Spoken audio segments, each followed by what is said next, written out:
Mientras esperamos la ayuda técnica, lo que les voy a presentar no es precisamente un texto escrito, elaborado para ser leído. Es más bien un trabajo en proceso. Son piezas medio cocidas, medio crudas, piezas muy diversas, aparentemente muy extrañas, que según calculo tendrán sentido al final. Entonces les pido paciencia. Les he repartido una hoja de papel donde hay un ensayo de Jorge Eduardo del año 1943. Muchas gracias. En 54, Jorge publica este ensayo que se llama Reporte Plástico sobre la construcción de la ciudad. Y me ha servido para empezar a desplegar una serie de líneas que creo yo me van a ayudar a explicar dónde se contextualiza entre la mitad de los años 40 y la mitad de los años 50. Agradezco a Carlos su trabajo porque es un poco también engancha con lo que voy a decir. Este trabajo tiene tres partes. La primera presenta tanto un constructor solitario como los primeros pasos en el proyecto de la construcción de una casa. La segunda revela que el objetivo final es la construcción de una ciudad a partir de un patrón. La tercera se contrapone a la primera, presentándose como un retorno al punto de origen, que sería la realidad, que se describe como una habitación sin nadie, de estructura convencional y tradicional. Muestra varios procesos que van a tener que ver en esto, ¿no? El levantamiento progresivo de un modelo de morada multiplicable, higiénica, de espacios continuos que permiten el movimiento de mobiliario integrado a la estructura y de acceso a, y encuentro con, áreas verdes y el paisaje. Tal construcción toma características utópicas. Las paredes pasan a ser transparentes y de uniones invisibles y acaban perdiendo materialidad al permitir la eliminación de los límites espaciales mediante la ósmosis entre en la esfera de lo habitacional, el espacio abierto del interior y aquel del paisaje exterior, y luego en la esfera de lo urbano, entre la atmósfera y la exósfera. La estructura de casa y ciudad siguen los órdenes físicos de la cosmología. Tal proceso de desmaterialización también se aplica al ser humano. El constructor, que presentarse como un organismo con altura, peso y dinámica músculo-esquelética y subjetividad en la primera parte, pasa en la segunda a perder sus capacidades sensoriales en su contacto con muros de gases, muebles de suavidad imperceptible y hasta presentarse ingrávido e intangible, levitando, para acabar en la tercera, ausente y determinado apenas por su ropa y artículos de tocador e higiene. Ahora, ¿cómo explicarse esto en correos? Mis explicaciones, esta es la primera parte, esta sería la segunda, y esta sería la tercera.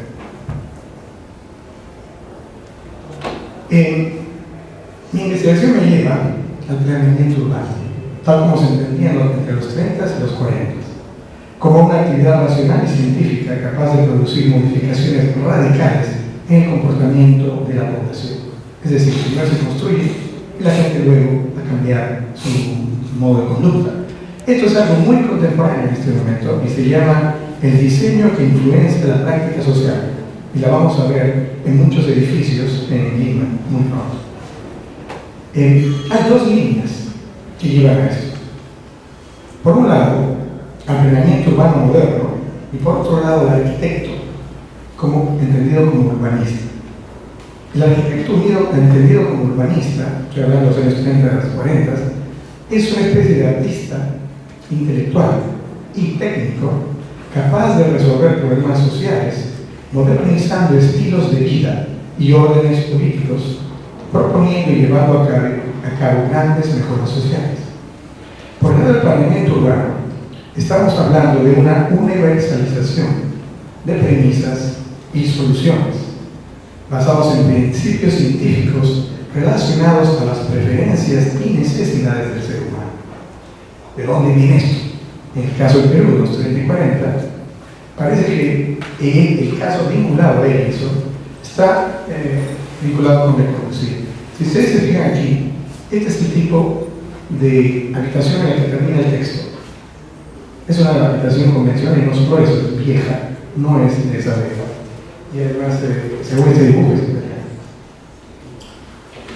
La ecología, para resumir los elementos que son relevantes para lo que me voy a hacer, propone construcción densa hacia arriba, reconstrucción de viejas urbes, el uso del subsuelo para servicios, ventanas hacia el espacio natural y abierto. Muchas de estas casas son normales ahora.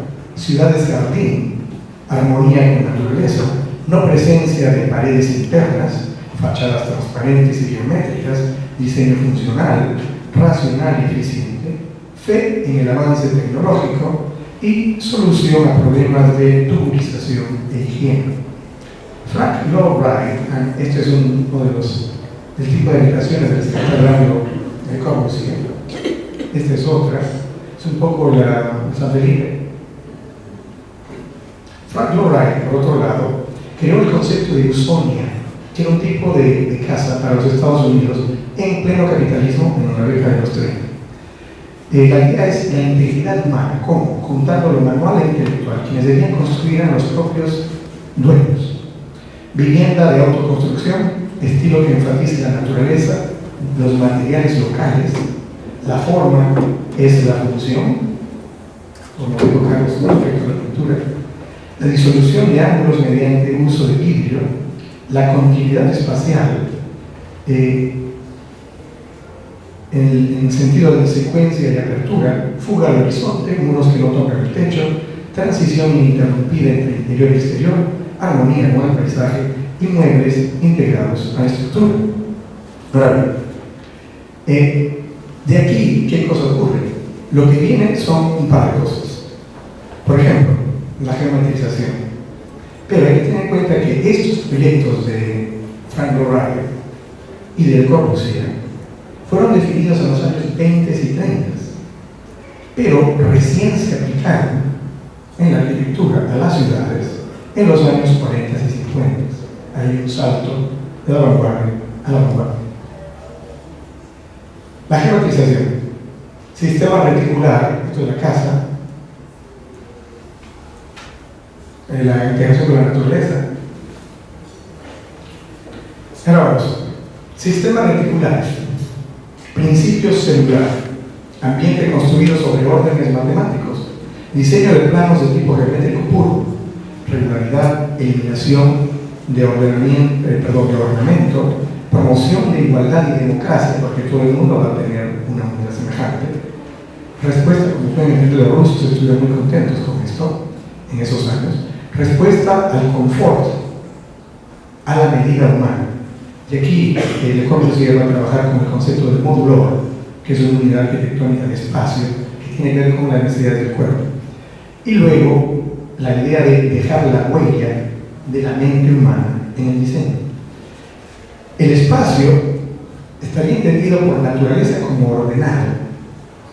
Para un ser humano sería cuestión de ordenarse para percibirlo en la medida en que uno se puede encontrar en él, detenerse de alguna manera para ver el movimiento. La concepción geométrica se aplica a la sociedad, eso es la concepción geométrica de la sociedad apoyada en la unidad celular de la medida humana. Ahora, ¿cómo viene esto? Esto es de Frank Lloyd Wright. Ven ver la geometría. Y esto es la Le Corbusier. Esto en el Perú, en la época de Edison, viene de dos vías principales. La revista El Arquitecto Peruano, publicada entre 1937 y 1963, El objetivo del arquitecto peruano era modernizar el Perú. La idea era el gobierno técnico de las ciudades, el establecimiento de un urbanismo nacional, poner el interés colectivo sobre el interés privado. ¿Quién estaba detrás de esto? Fernando Belaúnde de Terry. Fernando Belaúnde de Terry va a traer un discurso moderno con la idea de construir una nueva sociedad. Es diputado en 1945, en el año 46, su participación lleva a la creación de la Oficina Nacional de Planeamiento y Urbanismo, la Corporación Nacional de Vivienda y el proyecto de las unidades vecinales. Participa en la reforma de la enseñanza de la arquitectura en la Escuela de Ingenieros, de donde van a salir los de la agrupación Espacio. En 1941 crea la Carta del Hogar, con una vivienda estandarizada, el Plan Regulador Piloto de Lima, también participa en eso. Pero en 1954, el año en que se publica el ensayo de eso que ustedes tienen en sus manos, Belaúnde de Terry publica un artículo en el arquitecto peruano que se llama Planeamiento en el Antiguo y Moderno Perú. Y se va al pasado para encontrar la geometría y la unidad celular, a la que va a llamar el Ayllu urbano. Entonces, la idea es una geometría organizadora que ya existe en Perú, la característica celular urbana, y propone crear una teoría urbanística nacional, cuyo principio va a ser no la lotería, pero sí la MINCA. ¿Qué es la MINCA? Es un sistema andino de autoayuda que se junta mucho al self-help norteamericano de esos años y al cooperativismo que va a confrontar al comunismo. Recuerden la lámpara. Mi hipótesis, bueno, no creo que sea mi hipótesis, pero lo que ocurre es que esta presentación de Belaúnde como este arquitecto urbanista capaz de construir, transformar el Perú a partir de cemento, es algo que va a traer a la agrupación Espacio a los jóvenes de la época que lo van a apoyar para su campaña presidencial. Este es el la grata primer arquitecto peruano. La otra vía, y aquí nos encontramos con Carlos Hernández, es la agrupación Espacio, publicada en periódico entre 1947 y el 49 en el Comercio, y en revista entre el 49 y el 51. ¿Qué propone la agrupación Espacio de diferencia del arquitecto peruano? La institucionalización moderna del urbanismo. No habían urbanistas propiamente dicho, ni siquiera arquitectos propiamente dicho, tenían que ir por la escuela de ingeniería. Le Corbusier, a diferencia de Belaúnde que sí, otros arquitectos norteamericanos, respetar y conservar testimonios individuales de reconocido valor histórico y no órdenes anteriores. Ellos proponen borrar casi todas las casas viejas de Lima y solamente conservar los monumentos nuevos y construir el tipo de casas que ustedes han visto aquí. Esto sigue la Carta de Atenas, que es un documento en el cual participa Le Corbusier y es seguido luego por muchos arquitectos. La evolución del concepto de propiedad urbana como respuesta a las invasiones y barriadas, el enfrentamiento contra estilos, en particular el incaísta y el neocolonial, el cambio social, el problema, bueno, fue uno de los primeros en plantear la oposición de tradición versus modernidad en términos artísticos de sociedad. Propone una ruptura y la persona que va a estar un poco detrás de esto, esta es la declaración de la agrupación Espacio. Acá pueden ver el nombre de Jorge Eduardo Ellison firmando de apoyo. Ahí tiene el urbanismo como tema. Tienen una traducción de Le Corbusier, tienen otra sobre la Carta de Atenas, y en el 47 va a haber el Congreso Americano de Arquitectos. Estos son los afiches que participan en un concurso. La otra vía, la persona detrás, así como era Belaúnde de Terry, va a ser, como lo mencionó Carlos, lo que sabe, todo el libro Espacio en el tiempo. Ahora bien, los arquitectos van a entrar en una discusión del arte y van a ser los que van a discutir más, y no los pintores, el neoplasticismo y Mondrian, la geometría en el arte, la tecnología y la fusión de las artes. Entonces, A pesar, comunicativamente, de ser revista en 1999, van a hacer figurar su inclusión de otras artes y de los artistas y los escritores. Aquí van a ver una mención a Mondrian de lo que es una traducción de un artículo sobre Mondrian, publicado un año antes. Recuerden que en 1949 Jorge Gerson va a producir un homenaje, esto ya en Europa, y un ensayo posterior del año 56. Ahora bien, cuando Espacio pasa a ser revista, va a mostrar cómo aquí hay un eslabón con la abstracción geométrica en la historia del arte en Perú. En el segundo número, por ejemplo, sale Blanca Varela, pero hay dos números que tienen en particular interés con respecto a ellos, son los números 4 y 5. El número 4, por ejemplo, de abril del 50, tiene un ensayo sobre Cislo, con una introducción de Cislo sobre abstracción. A ver dónde estoy. Sí, Cislo habla de un tipo de trabajos abstractos que, dejando la creación de equilibrios geométricos de Mondrian, trata de crear con libertad conjuntos expresivos cuyos elementos jueguen el papel de signos o símbolos. Ya no estamos con la cuadrícula, sino estamos con que esa cuadrícula acaba convirtiéndose en signos o símbolos. Este número trae 3 piezas de Jorge Eduardo de Gerson. Uno es un ensayo sobre Braque. No. Aquí está. Otro es maquillaje. Y el tercero es una traducción de un texto de Jean Perissac, un pintor, un artista que produce móviles, en el que, ¿qué es lo que va a presentar Gerson? Construcciones basadas en fenómenos cósmicos, estamos hablando de 50, como la gravedad o la fuerza ascensional, en la maraña mecánica del universo, que están destinadas a acompañar, dice, una arquitectura semejante. Esto nos va a llevar a Europa y la desmaterialización del lenguaje. Entre 1946 y 1959, Jorge va a publicar 3 ensayos. Este, que se llama Literatura Atómica, que se va a enfocar en la atomización de la palabra, tanto verbal como visualmente. Este es un ensayo que ve Europa desde el Perú, pero no va a ser esa Europa de los libros y de los grandes autores antes de la guerra.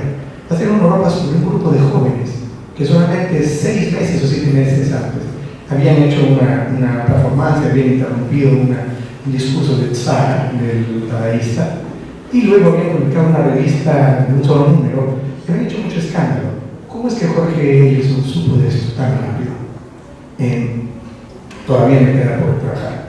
El siguiente texto es publicado en el año 55 y se llama Capogrossi, Pintor de las Mutaciones. Esto ya es un texto de Europa vista en Europa. Y se va a centrar en la creación de un universo cifrado de signos que ya no significan nada y que lo significan todo. El tercer ensayo, este es el tipo de trabajo de Capogrossi. La idea es que Capogrossi con esta unidad hace un montón de construcciones, tiene una unidad celular para una construcción geométrica. Entonces, por ejemplo, el 51, cercano al año que él publica el ensayo, y este es otro que le recordará algunos tejidos del año 75. El tercer texto es el texto sobre Mondrian, donde va a hablar de una inefable arquitectura interior que corresponde a un mundo concreto, cotidiano de formas, color y de espacio. Y él, en el ensayo, se refiere a cómo le comentaban sobre Mondrian. Entonces, hace una visión de Europa, cómo se veía en el Perú. No es cuando él estaba en el Perú como en Europa, no es Europa, todo está en Europa, sino como él está en Europa, como se veía Europa primero. Y de acá pasamos de la sintaxis a la desmaterialización de la obra de arte. La idea de la descorporalización del yo, la cibernética, la tecnología y la robótica, unidas al interés de Jorge Jenson en los autómatas. Para quienes han visto el documental de Patricia, han podido ver que en un momento se muestra uno de los libreros de Jorge, donde hay una serie de robots. Él coleccionaba este tipo de objetos. En 1945, este poema de Antígona va a mostrar una visión de Europa de posguerra, casi inmediata posguerra, donde aparece una suerte de ser entre metálico y humano, que es un ángel de aluminio. Uno puede leer esto como una referencia a los aviones de la guerra, caído, la lucha, la visión de Europa sufriente. Poco más tarde, el maquillaje, la máscara que mencionó Patricia, es una máscara que recuerda a un robot, porque encima quien se la pone actúa como autómata. Hace recordar al cine como Metrópolis de la vanguardia anterior. Pero hay una visión crítica de la industria y la tecnología. Juan es el personaje. Para 1948, cuando habla de los móviles de Peaje-Isaac, se refiere a este tipo de móviles. No los calderianos, son un poco más complicados. Y su interés en este tipo de arquitectura, los vínculos con el cosmos, la geometría y la arquitectura concreta. El número 7 de Espacio trae, por ejemplo, este ensayo sobre las formas artificiales afectando lo humano. Recordemos este tipo de cosas. Y también el ensayo Poesía de hoy, Palabras de Poesía de mañana, de Jorge Jenson. Para 1954, año del ensayo que les he mostrado, en Mutatis Mutandis, Jorge habla de una máquina purísima, o se refiere, y no solo eso, un astronauta. Y hay otros elementos que tienen con el cuerpo y las conversaciones. Recordemos que en el ensayo que tiene en sus manos, el constructor se descorporaliza para acabar siendo referentes a sus fluidos metabólicos y a su ropa. Ahora, la casa que Jenson propone en ese texto, propone construir, sigue principios de Frank Lloyd Wright, la Ausonia y la urbanística de Corbusier. No está en una unidad vecinal de la unidad, sino en una ciudad jardín. Es más, da forma a una ciudad que constituye la continuidad espacial entre la atmósfera y el cosmos, porque la idea es que el espacio ya cambió. No es este, sino que se va, y eso nos va a cambiar toda la figura. Estamos hablando de la cibernética antes de lo que ahora entendemos por cibernética, y del cielo antes del primer satélite. También hay una utopía, además de las otras que mostraron. Su habitante encara una problemática existencial, cuya naturaleza en ese momento nos lleva a la cibernética, a la carrera espacial, y a lo que será el arte conceptual. Cibernética. La cibernética, tal como se inicia en 1948, definida por Norbert Wiener como la ciencia de la comunicación y el control en máquinas y sistemas orgánicos. Ahora lo entendemos como cosas computarizadas. Bueno, en la base de lo mismo.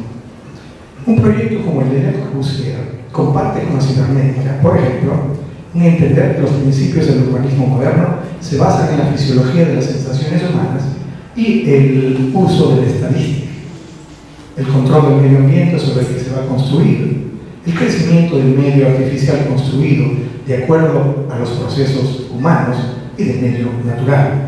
La construcción crece con el ser humano. Sin embargo, la cibernética tiene una rama que es la cibernética popular. Y aquí entra Jorge.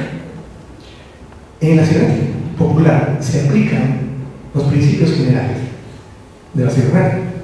Se aplican términos, se aplican experimentos y analogías. Se toman de aquí. Por ejemplo, concebir el cerebro como computadora. En tanto cerebro como computadora son sistemas de información. Entender el cuerpo como sistema cibernético que se retroalimenta automáticamente. Con la carrera espacial también aparece la propuesta del ciborgue. En 1960, esta es la imagen que acompaña a un artículo en Life de popularización de la cibernética y el ciborgue. Manfred Clynes y Nathan Klein, esto es importante porque viene después, y esto también es importante porque quiero que ustedes vean cómo la gente visualizaba algo cuyos referentes son para nosotros fotografías, el espacio sideral, el ser humano fuera de ese espacio, o la pequeña nave que ahora, el pequeño robot, que ahora está dando de botes en un cometa. Parece poesía, ¿no? El pequeño robot da botes sobre el cometa. ¿Qué es el ciborgue? El cuerpo humano modificado o adaptado al viaje y a la exploración espacial en esos años. Para 1960, esa es la idea. Con esto se propuso también la libertad de las restricciones corporales, la integración, humanidad y robótica. Y con esto, el escape de la realidad, de los límites de lo humano terrestre hacia el gran espacio y con ello de la prisión del cuerpo, el escape de la realidad, al que se refiere Jorge. Se trataría de combinar los mecanismos homeostáticos, que son los mecanismos que hacen que el ser humano, que el calor del organismo se controle a sí mismo, para permitirle vivir en medios que no le son naturales, o también de intervenir en el medio, de manera que se haga natural al yo humano, convirtiendo ese medio en una extensión del organismo, al punto que tal organismo acabe siendo el medio del ser humano. Entendido entonces al final, si el cuerpo es un medio del ser humano, como un punto emisor de información. Y aquí es donde todo va a tener sentido y entra Yves Klein. Más sobre la visualización del tipo de espacio en esos años. Este es de una de los primeros libros de popularización de la carrera espacial republicana 52. Este es un artista, uno que está en la cumbre de este tipo de trabajo. Es ilustración científica, ojo. Los anillos de Saturno, las escaleras de metal, que se refiere Jorge. Hay un poco de, como le llaman, lo sublime aquí, ser humano. Estas son las primeras fotografías, este es el 46. Se puede comparar cómo imaginar el espacio con fotografías y con estas imágenes. Punto del 48, perdón. Bueno, Yves Klein. Mucha gente ha hecho vínculos entre Yves Klein, el azul, y el trabajo Jorge. El propio Jorge, entre las cosas que decía, con muchas contradicciones, decía que, bueno, Klein, él inventó Klein. ¿Quién sabe? Al final creo que no importa para mí, por lo menos. Aquí está Jorge. Y Klein, este es el 56, hace 2 años. Pero lo que más me interesa son estas piezas. Esto es del año 58. Y esta es la maqueta, y este es el objeto. Tenemos el planeta azul. Recuerden que la gran maravilla de tomar una foto en colores del espacio fue que el planeta era azul. Y algo que tiene que ver con superficies del planeta, que pueden ser de arena, que pueden ser de agua, que pueden ser paisajes infinitos. En este caso es relieve planetario y la luna. Año 61. Paisaje infinito.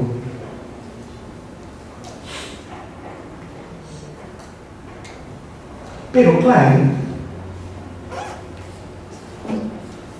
llegó a proponer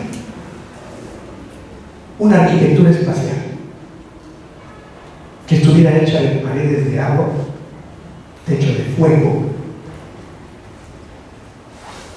En el 59, que toda la tecnología que necesitamos para vivir estuviera bajo tierra. Y no solo eso, que se creara una atmósfera tecnológicamente perfecta que hiciera que no sintiéramos frío, no sintiéramos calor, no sintiéramos nada. Lo que implica que no tuviéramos cuerpo, que tuviéramos una salud perfecta, que nos pudiéramos sentar en muebles de aire, como las bolitas de tiza que hacíamos en clase en el colegio, con lapicero, no sé si todavía se hacen.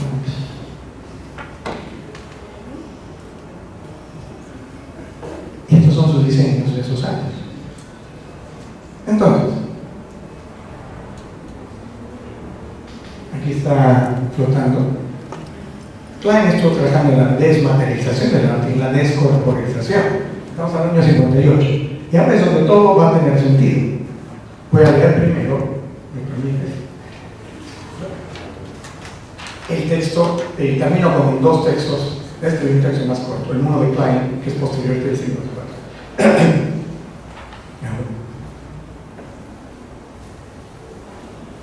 Este es un constructor solo a lo Frank Lloyd, ¿no? Todos los oficios se reúnen cantando en mis cuantiosas manos de obrero. Cada trabajo me aproximará más y más a mi silencioso proyecto. Habitaciones esféricas para recibir toda la luz del cielo. Transparencia general. Muros flotantes de gases. Cortinas de luz y sombra y muebles de blandura graduable a voluntad. Articulaciones invisibles. En cada casa, en juego con el paisaje y con las posiciones celestes. Cada casa poblaría el espacio terrestre sin alterarlo, como los planetas, el cielo. Solo esferas transparentes y escaleras metálicas como los anillos de Saturno. Árboles, frondas y cascadas derramándose a través de ellas durante las 4 estaciones. Graduaría el color de las aguas en el césped, convertiría el espacio terrestre en un nuevo espacio sideral, el espacio sideral en espacio terrestre. Construir una ciudad sin límites al borde del firmamento, conforme hoy se construye al borde del mar. El cuerpo del hombre, entre el movimiento y la luz, recibiendo los fulgores materiales, el influjo de los grandes vientos y de los ritmos circulares, compartiendo una salud sin tacha, una música general. En el centro mágico de esta ciudad, elevaría un cono permanente a la alegría. Y termino con un fragmento del proyecto que se llamaba, del ensayo que se llamaba La evolución del arte hacia la inmaterialidad, leído por Ives Klein en 1958. El proyecto se llama Arquitectura Aérea y dice: a lo largo de nuestra investigación acerca de un arte que va hacia la inmaterialidad, Werner Brunau, su colaborador, se sentía avergonzado por no haber podido vencer el último obstáculo, el techo, la pantalla que nos separa del cielo. Por mi parte, yo me sentía avergonzado por el muro formado por el azul tangible sobre el lienzo, que quitaba a uno la visión constante del horizonte. El hombre del futuro, al integrar el espacio total, al tomar parte en la vida del universo, se encontrará sin duda en un estado de dinámica ensoñación, acompañada de una conciencia aguda de la naturaleza material invisible, la que él controlará a nivel terrestre, para su propia comunidad física, mediante el uso de aires, gases y sonido como elementos arquitectónicos. Este desarrollo de la desmaterialización de las ciudades llegará aún